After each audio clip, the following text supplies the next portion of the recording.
Hello，大家好，我是小兰。一说到加勒比海，你是不是就会想到加勒比海盗？那现在的加勒比海可没那么浪漫。就在前2天，9月2号，那个地方是真刀真枪的干起来了。谁干的？美国啊，咱们的老熟人了。这事儿是咋回事呢？其实就是这个美军他打着一个听起来特别正义的旗号，打击贩毒，然后就开着这个军舰在这个公海上溜达。然后轰的一下，一发导弹直接把一艘委内瑞拉的小船给干沉了。船上呢有11个人，当场就去见了上帝。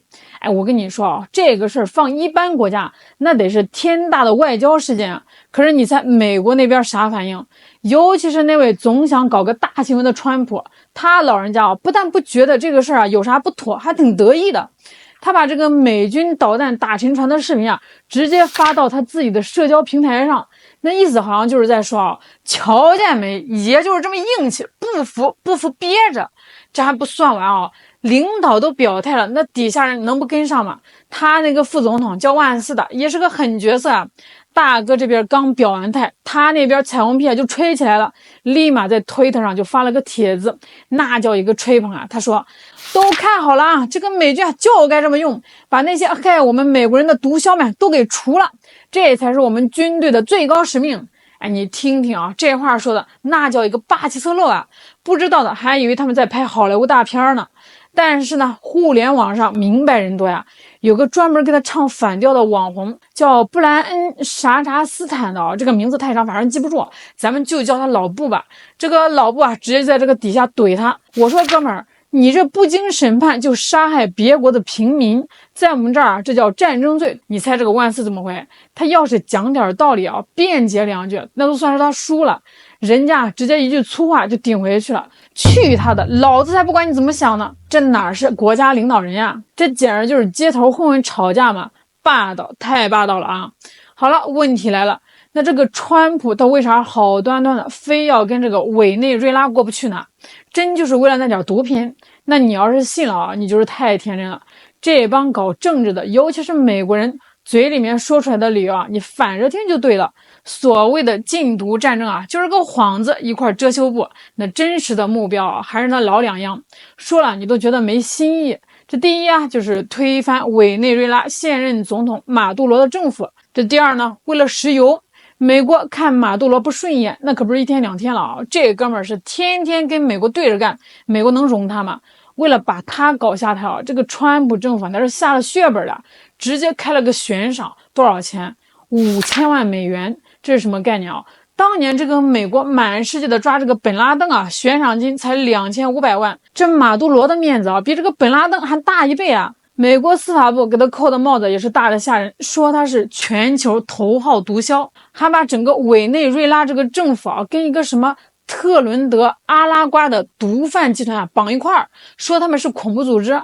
你看这个套路熟不熟悉先给你扣个帽子，说你是毒枭，是恐怖分子，然后我打你就成了反恐禁毒，就成了正义之举，这叫师出有名先把这个法律和舆论的高地给占了，嘴上的功夫做足了，那手上的大家伙可就跟上来了。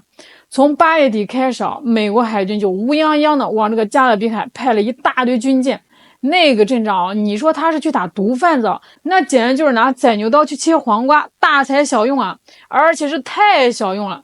咱来数数都来了些啥一艘能带 F-35B 隐身战斗机的黄蜂级2栖攻击舰，2艘圣安东尼奥级船坞登陆舰一艘就能拉几千个海军陆战队还有一个巡洋舰，3艘驱逐舰，这更绝的水底下还藏着一艘洛杉矶级的攻击型核潜艇。我给大家打个比方可能不太恰当，但是你能马上明白这是啥概念。这就好比咱们说要去打菲律宾的电信诈骗，结果咱们南部战区海军开出去一艘076 2栖攻击舰，2艘071登陆舰，1艘055大驱，3艘052D，水底下再跟着一艘093核潜艇，浩浩荡荡的开到了南海。然后我们就对外说别紧张，我们就是去抓几个搞电信诈骗的，你信吗？那你要是信了那我只能说这菲律宾的电诈犯他怕不是开着高达在搞诈骗那我这个是开玩笑啊，但是川普对委内瑞拉那是来真的呀。他这支舰队明摆着就不是来抓毒贩的，这就是一支准备登陆作战的侵略部队。那为啥非要现在动手呢？这就要说到石油了。委内瑞拉旁边有个小国家叫圭亚那，这个国家最近太走运了，在家门口的海里发现了海量的石油超过了110亿桶一下子从这个穷小子就变成了南美科威特。而谁在帮他们开采呢？埃克森美孚，美国的石油巨头。可问题是这个圭亚那这块发现石油的地儿叫埃塞奎博地区，委内瑞拉一直说这个地方是他们的，都100多年了。现在你家有争议的地里发现了金矿，还是你死对头的朋友在帮你挖，你能干嘛？这马杜罗当然不干又是公投又是宣示主权的，眼看着就要动手抢了。你想想这美国人能让这刀嘴的肥肉掉到反美斗士马杜罗的碗里吗？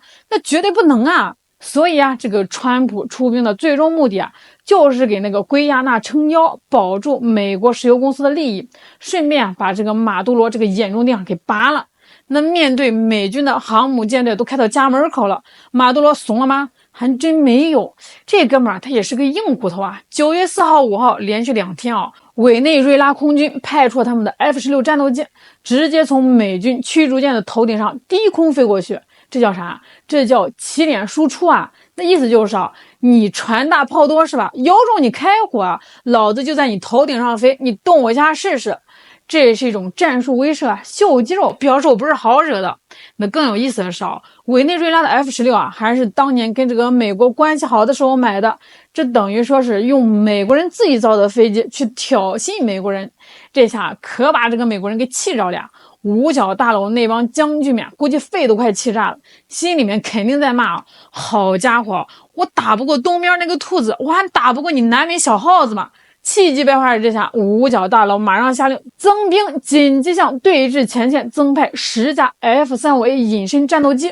这一下这个性质就完全变了F-16那是4代机，老掉牙了。F-35A 那可是5代机是美军现在的主力，玩的是隐身，是超视距打击。这两者之间那叫代杀，就好像你拿个弓箭去对抗人家拿狙击枪的，根本就不是一个维度的。这一旦真打起来，F-35A可以在你委内瑞拉的雷达屏幕上啥都看不到的时候，从100多公里外发射导弹，把你的 F-16和这个委内瑞拉从俄罗斯买的一批苏30挨个点名定点清楚，你连这个对手在哪都不知道就已经没了。这更要命的是这10架 F-35A 部署在哪儿？美属波多黎各，这地方离委内瑞拉的首都加拉加斯只有800公里。一些军民老笑话这个 F-35是肥电，飞不快腿短，但是800公里对他来说就是洒水啦，完全在作战半径之内。这意味着什么呀？这意味着委内瑞拉的政治心脏，他们总统府的屋顶已经完完全全的暴露在了美国最先进战斗机的打击范围之内了。这已经不是警告了这就是赤裸裸的战争信号马杜罗，你小子再不服软，再敢派飞机来我们头顶上飞我们随时可以派 F-35去你家总统府扔炸弹。讲到这里就讲到最关键的时刻了。那一边呢是气势汹汹、大军压境的美国，这另外一边呢是硬撑着但是实力悬殊的委内瑞拉。这马杜罗这回是真的到了生死存亡的关头了，咋办呢？就在这个时候一条真真假假、虚虚实实的小道消息开始在国际舆论场上飘了，说这个马杜罗政府病急乱投医，把求救的目光投向了遥远的东方，投向咱们中国。具体来说是看上咱们的歼10C猛龙战斗机。你还别说这个消息传的是有鼻子有眼的呀。现在这个网上最起劲炒作这个消息的，居然是印度媒体。什么印度时报则新闻说的是可热闹了，说委内瑞拉正在跟北京紧急谈判，要买一个中队大概20架歼10C。也不知道这帮印度媒体他是安的什么心是想捧杀咱们呢，还是想给这个美国人拱火？反正肯定没憋什么好屁。他们为什么偏偏提到歼十七呢？因为这个歼十七最近在国际上可是出了大风头。这个巴基斯坦飞行员开着咱们的歼十七啊，表现得非常抢眼，把对手的飞机打得没脾气。这就证明了歼十七的性能是完全有能力跟欧美同代战斗机掰手腕的。而且歼十七啊还能挂载咱们最先进的霹雳15远程空空导弹。这印度媒体啊吹得更深啊，说这玩意儿射程能到200公里。哎，你想想，如果这是真的，那委内瑞拉空军一旦有了歼十七和霹雳15这对王炸组合，那他们就第一次有了在 F-35的防区之外对 F-35发起攻击的可能。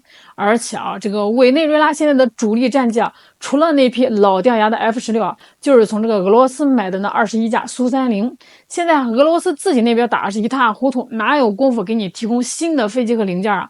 所以委内瑞拉的空军啊是飞一架少一架，这战斗力是直线下滑。这个时候吧，找一个新的可靠的卖家就成了当务之急。那咱们中国的歼十七性能好，价格公道，童叟无欺啊！而且吧，咱们跟委内瑞拉的关系也一直不错，他手头紧，咱们甚至可以提供点贷款之类的灵活方案。这听起来吧，简直就是为他量身定做的救命稻草啊！但是啊，凡事啊就怕这个但是啊，朋友们，咱们说归说啊，分析问题啊还是得实事求是，不能这个印度人说啥咱就信啥，听着爽就完了。这里面啊有几个非常现实，甚至可以说是迈不过去的坎儿。那第一呢，就是钱呀。委内瑞拉被这个美国制裁了这么多年，这国内的经济都快崩溃了呀，饭都快吃不上了。他拿什么来买这么贵的战斗机？那就算我们肯贷款啊，他拿什么来还呢？石油吗？他的石油啊都被这个美国盯着呢，卖不出去啊。这第二，怎么交货呢？这个飞机它可不是快递包裹，顺丰包邮就到家了，那得拆成零件，用大船运过去，或者是飞行员直接飞过去。可是你看看现在的加勒比海，这个美国的海军舰队啊，把那一圈围得跟铁桶一样，我们的船能开得进去吗？开进去，人家让你卸货吗？还有这第三也是最关键的啊，就算这个飞机今天神奇的出现在了委内瑞拉的机场又如何？这飞行员他会开吗？ F-16和苏30的飞行员要改装训练飞歼十七形成战斗力啊，那没有1年半载根本就下不来啊，远水解不了近渴呀。更何况啊，他们要面对的是全世界最顶尖的美国空军和 F-35，这不是打游戏啊，不是说你换个装备数值就上去了。那说句不好听的，就现在这个局面啊，你别说是20架歼十七，就是给马杜罗20架歼20也改变不了力量的对比啊。现代战争打的是体系，是整个国家的综合国力。所以我认为啊，这个印度媒体啊炒作这个新闻啊，就是没安好心啊。咱们自己的先进武器能卖出去啊，能扩大国际市场，我当然高兴啊。但是就委内瑞拉现在这个情况啊，真的不是谈这笔生意的好时候。人得先活着，才有资格讨论活得更好，对吧？这歼十七啊，它就在咱们这儿放着，也跑不了。等什么时候马杜罗政府啊真的能挺过这一关，把美国这边公社给耗走了，那口袋里也有点余钱了，那到时候再来谈才是正事啊。好了，今天这个国际大事咱们就聊到这儿了。川普的这盘大棋啊，他到底要怎么下？马杜罗能不能挺过去啊？咱们拭目以待。我是肖兰，我们下期再见。